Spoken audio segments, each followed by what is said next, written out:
She paid cash. That was the first thing Renata Voss noticed, or rather, the first thing that made her decide the woman didn't belong there. The Aldwyn Grand wasn't the kind of hotel where people paid cash. Not for a suite. Not on a Tuesday morning in November when every other guest arrived with a black card and a rolling Louis Vuitton and a look that said they'd done this 100 times before. The woman at the counter had none of those things. She had a canvas tote bag with a worn strap, a wool coat that had been washed too many times, and a quiet way of standing that Renata had learned to read over 14 years behind the front desk as meaning, this person is used to waiting. The woman set an envelope on the marble counter. "I have a reservation," she said. "Dorothea Crane." Renata didn't reach for the envelope right away. She looked at the coat. She looked at the tote bag. She looked at the woman's hands. No rings, no manicure, nails cut short and clean. Then she typed the name into the system. Slowly, the way she typed when she wanted someone to understand they were being accommodated and not welcomed. "Miss Crane," she said, reading the screen. "I'm seeing a reservation for the Aldwyn suite." "That's right." Renata looked up. "That's our signature suite. 7 nights." "Yes." There was a pause, not from Dorothea, but from Renata. 7 nights in the Aldwyn suite ran just under $40,000. The woman across the counter looked like she drove a 10-year-old Honda and clipped coupons on Sunday morning. "That suite requires a credit card on file for incidentals," Renata said, her voice going just slightly formal, just slightly cooler, the way she'd perfected over years of managing guests she privately considered problems before they happened. "It's our standard policy." "I'm aware," Dorothea said. "I'd like to pay in full at check-in. Cash." Renata smiled. It was the smile that meant, "I'm going to make this difficult for you and you're going to feel every second of it. I'm afraid we can't accept cash for that amount without prior authorization from our general manager. It's a fraud prevention protocol." She folded her hands on the counter. "You're welcome to provide a credit card instead." Dorothea Crane looked at her for a moment, not with anger, not with embarrassment, with the particular stillness of someone who has been through this before and decided a long time ago not to let it cost anything. "Is your general manager available?" she asked. "He's in a meeting. When will he be out?" "I couldn't say." The woman behind Dorothea in line, a woman in a blazer with a laptop bag and the impatient energy of someone who billed by the hour, exhaled audibly. Dorothea didn't turn around. "I'll wait," she said. She sat in one of the chairs near the window that looked out onto Carver Street, not the velvet chairs by the fireplace that the hotel staged for photographs and Instagram posts. The functional chairs near the window, the ones that nobody chose because the light was wrong for selfies and the cushions were thinner. She set her tote bag on her lap and folded her hands over it and watched the street. Renata watched her from the desk. She talked to Marcus, the concierge, in a low voice. "She wants to pay cash," Renata said. $40,000 for the suite." Marcus glanced over. "She have ID?" "I didn't get that far, Renata." "She doesn't look." She stopped. "I just want to make sure everything's in order. That's all." Marcus looked at the woman by the window. He had worked at the Aldwyn for 9 years, longer than Renata. He had seen a lot of people in that lobby. He had learned that the ones who waited quietly were usually the ones you wanted to be careful about. "Call down Harrington," he said. "He's in. Call him." Renata picked up the phone. Douglas Harrington had been the general manager of the Aldwyn Grand for 11 years. He had overseen 2 renovations, 1 international press feature, and the visit of a sitting head of state. He understood the hotel's place in the city, not just as a property but as a symbol. The Aldwyn did not simply offer rooms. It offered an experience curated for people who mattered. He was not, in those 11 years, the kind of man who examined his own assumptions. He came down from his office on the 4th floor in a charcoal suit that had been pressed that morning. He crossed the lobby. He looked at the woman by the window. He formed, in approximately 4 seconds, a complete picture of her that had almost nothing to do with who she was. He sat in the chair across from her. "Miss Crane," he said, with the practiced warmth of a man who had spent a decade being professionally kind to people he was privately dismissing. "I'm Douglas Harrington, general manager. I understand you're checking in today." "I am," she said. "Our front desk mentioned there was a question about your payment method." "There was a question," Dorothea said. "I'd like to pay cash. I was told that requires your authorization." "It does, for amounts of this size." He leaned back slightly. crossed one knee over the other. "May I ask, is there a reason you prefer not to use a card?" It was the question that sounded like customer service and wasn't. Dorothea looked at him the way she'd looked at Renata, steady, patient, already knowing exactly what was happening and choosing, for now, to let it continue. "I prefer cash," she said. "Of course." He paused. "Do you have identification?" She reached into her tote bag and placed a driver's license and a business card on the coffee table between them. Harrington picked up the license. Dorothea Ann Crane. The photo matched. He set it down and picked up the business card. It was plain. White stock, black text, no logo. Dorothea Crane Capital Management. He set it back down. He did not change his expression, but something behind it shifted, recalibrated, like a man adjusting a dial he hadn't realized was set wrong. "You're with Crane Capital," he said. "I am Crane Capital," she said. He picked the card back up. Crane Capital Management. The name landed differently the second time, because Harrington was not an uninformed man. He read the financial press, he tracked the real estate market, he knew the names that moved money in the city. And Crane Capital was not a small name. Crane Capital was the private equity firm that had, in the last 18 months, quietly acquired controlling interests in 4 hospitality properties across the southeastern United States. Crane Capital was the firm whose founder sat on the board of the National Lodging Association. Crane Capital was. He looked at her coat, he looked at her tote bag, he looked at the business card again.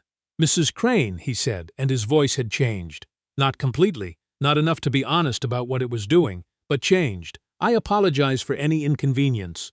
We can absolutely process a cash payment. Let me have our front desk." "That's all right," she stood up. She picked up her bag. I think I'll make other arrangements." Harrington stood up too, quickly, the chair scraping on the marble. "Mrs. Crane, I assure you, this was a standard protocol. There was no—" "Mr. Harrington." Her voice wasn't loud. "It didn't need to be. I've been sitting in that chair for 35 minutes. Your front desk manager looked at my coat and decided what kind of guest I was before she looked at my name. You came down here and asked me why I preferred cash, which is not a question your hotel asks guests who arrive with certain kinds of luggage." She picked up her license and her card from the table. "Your protocol isn't the problem." She walked toward the door. The lobby was not empty. There were 3 other guests near the concierge desk. There was a couple waiting for the elevator. There was a porter with a luggage cart, who had slowed down and was watching with the careful attention of someone who understood exactly what was happening and had seen it before and was counting. Harrington stood next to the chair. He did not follow her. He looked at Marcus. Marcus looked back at him with an expression that said, "I told you to call me first." Dorothea Crane walked out of the Aldwyn Grand onto Carver Street. The November air was sharp and thin. She stood on the sidewalk for a moment, looking up at the building. 12 stories of limestone and glass that had been standing since 1923, a landmark in the city's financial district, the hotel where 3 governors had slept and 1 president had given a speech from the second-floor ballroom. She had been planning to stay here because it was convenient. Her firm's offices were 4 blocks north. She had 3 days of meetings lined up, starting tomorrow morning. She had stayed here before once, 8 years ago, in a smaller room when she was still building the company, when the name Crane Capital was known to maybe 40 people. No one had looked at her coat then either, or maybe they had and she hadn't noticed. She took out her phone and called her assistant. "Nadia," she said, "cancel the Aldwyn. Book me somewhere else. Is everything okay?" "Everything's fine." She looked back at the building once more. "Actually, before you book anything else, I need you to pull the Aldwyn's ownership structure, current as of today." A pause on the other end. "The Aldwyn Grand Hotel." "Yes, give me 10 minutes." Dorothea put her phone in her coat pocket and walked north. The street was busy with the particular energy of a Tuesday morning in a city that ran on money. Couriers on bikes, men in suits staring at phones, a woman in scrubs eating a granola bar while walking. She passed a coffee cart and bought a cup, paid cash, and the man behind the cart didn't look at her coat at all. He looked at her face and said, "Here you go, ma'am," and handed her the cup, and that was all. She drank it standing on the corner. Nadia called back in 8 minutes. "The Aldwyn Grand," Nadia said, "is owned by a holding company called Whitfield Hospitality Group. They have 4 properties in the southeast. They've been trying to refinance. There's a note coming due in March. About $60 million. Dorothea set down the coffee cup on the edge of a planter. "Who holds the note?" she asked. A pause. "Renfield Partners," Nadia said. Dorothea knew Renfield Partners. More specifically, she knew the managing director of Renfield Partners, a man named Cal Stover, who had been calling her office for 3 months trying to offload a package of distressed hospitality debt that he didn't want to carry into the new year. She had told him she'd think about it. "Nadia," she said, "get me Cal Stover." Cal Stover picked up on the second ring. "Dorothea," he said, with the overly warm energy of a man who needed something. "I was going to call you this week. The Aldwyn package," she said. "The 60 million note on Whitfield Hospitality." "Yes, I'll take it." A beat of silence. "At what terms?" he asked. "Par. I'm not negotiating." Another silence. She could hear him thinking, calculating whether a clean exit at par was better than the alternative, which was continuing to hold distressed paper in a market that was not moving in his favor. "Done," he said. "I'll have my team call yours this afternoon." She hung up. She stood on the corner for another moment. Around her, the city kept moving. Cabs, pedestrians, a delivery truck trying to back into a loading zone while a man on a bicycle yelled at it. The ordinary chaos of a Tuesday. She finished the coffee, threw the cup away. Then she called Nadia back. "Book me a room at the Meridian, and send a note to Douglas Harrington at the Aldwyn. Tell him I look forward to discussing the property's performance at his earliest convenience." She paused. "On behalf of the new lien holder." Harrington got the note at 2:17 in the afternoon. He read it 3 times. Then he went to find Renata. She was at the front desk, doing end-of-shift handoff with the afternoon manager, and she turned around when she heard him behind her and saw his face and felt something cold move through her chest. "My office," he said. "Please." The word "please" landed worse than the command would have. Renata had been in this job for 14 years. In those 14 years she had turned away guests she thought were problems. She had made assumptions she called professionalism. She had drawn lines between the guests who belonged and the guests who didn't, based on luggage and clothing and the particular way a person's hands looked when they placed things on a marble counter. She had never been formally reprimanded. She had never been told her instincts were wrong. She sat across from Harrington and listened to him describe, in careful language, what Dorothea Crane had done that afternoon. The note, the firm, the debt, the implication. She heard the words, but she was also hearing something under them, a sound like a structure that she'd built over a long time beginning to lose its weight-bearing capacity. "The woman with the canvas bag," she said, not quite a question. "The woman with the canvas bag," Harrington confirmed. He was not angry at Renata in any way that absolved himself. He had come down to that lobby and sat across from Dorothea Crane and asked her why she preferred cash, which was not a question he would have asked if she'd arrived with different luggage. He knew that. He had known it while he was doing it. He had done it anyway. That was the part he was having the most trouble with. "What does this mean?" Renata asked. "For us, I don't know yet," he said. "That depends on Ms. Crane." Dorothea's meeting started the next morning and ran through Thursday afternoon. She met with 3 portfolio companies, 2 legal teams, and 1 nervous CFO who kept checking his phone. She stayed at the Meridian, which was a perfectly adequate hotel 4 blocks from the Aldwyn, and she did not think about the Aldwyn very much because she had a great deal to think about, and none of it was personal. But on Thursday evening, after the last meeting ended, her phone rang and it was a number she recognized, the Aldwyn's main switchboard. "Mrs. Crane," said Douglas Harrington. "I was wondering if you might have time to meet." She considered it. "Tomorrow morning," she said. 9 o'clock. I'll come to you."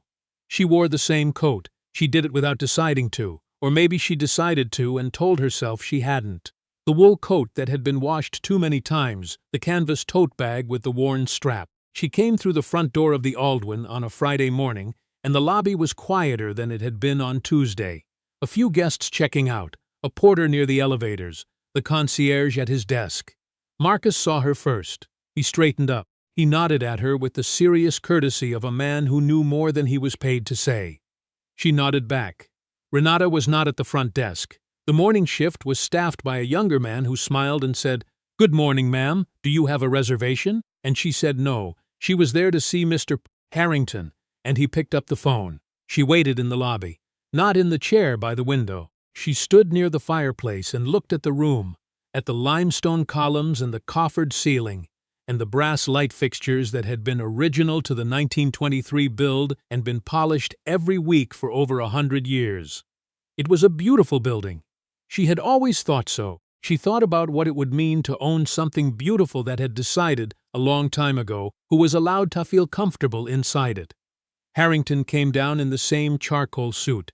He looked, Dorothea thought, like a man who had not slept particularly well. "Mrs. Crane," he said. "Thank you for coming, Mr. Harrington." He gestured toward the seating area by the fireplace, the velvet chairs, the staged symmetry. She sat. He sat across from her.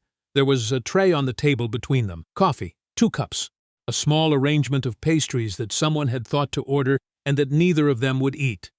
"I owe you an apology," he said. She waited. "What happened on Tuesday was not consistent with our standards." He paused, as though deciding how honest to be, and then went slightly more honest than he'd originally planned. "And I am aware that the standards themselves may be part of the problem. I asked you why you preferred cash. That was inappropriate. It was an assumption, and it was wrong." Dorothea poured herself a cup of coffee. She wrapped her hands around the cup the way she'd wrapped her hands around the paper cup from the street cart on Tuesday, and she drank it, and she was quiet for a moment. "How long have you been in hospitality?" she asked. 23 years, he said. "Do you know what I noticed when I was sitting in that chair by the window?" He shook his head. 3 guests came in while I was waiting. 2 of them went straight to the desk without being asked anything. One of them, the one with the roller bag and the blazer, was given her key before she finished saying her name. Dorothea set down the cup. "The question isn't whether your hotel has good marble floors and a beautiful ceiling. It does. The question is who your staff decides, in the first 4 seconds, has the right to stand on them comfortably." Harrington was quiet. "I'm not going to make a decision about the property today," she said. "I want to be clear about that. The note I hold gives me options, but I'm not here to make threats. I'm here because you asked to meet, and because I think this conversation is worth having." He nodded. "What would it take," he said slowly, for you, to trust that things would be different?" Dorothea looked at the fireplace. A real fire, she noticed, not a gas insert. Actual wood, burning. "It's not about me," she said. "I have the resources to walk out of a hotel and call someone who holds their debt. Most people don't. The question you should be sitting with isn't how to make sure this doesn't happen to a woman who can call in a $60 million note. It's how to make sure it doesn't happen to the woman who can't." The fire cracked. A log shifted. "That," she said, "is what I'd want to see change." She stood up, and she picked up her tote bag, and she walked back through the lobby of the Aldwyn Grand, past Marcus, who was pretending to arrange something on his desk, past the young man at the front desk who said, "Have a good morning, ma'am," with what seemed like genuine intention. She pushed through the front door and onto Carver Street. The November air was sharp again. The city was already in full motion. Same cabs, same couriers, same contained chaos of a place that ran on money and motion and the 10,000 small decisions people made every hour about who deserved what. She had 3 more meetings that afternoon. She had a note on $60 million in hospitality debt. She had a wool coat that had been washed too many times, and she had no particular intention of replacing it.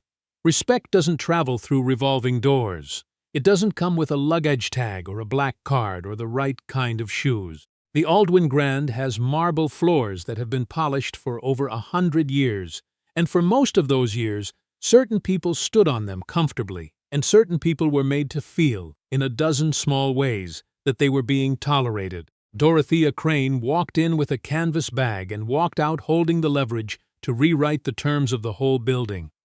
But here's the thing that should keep us up at night.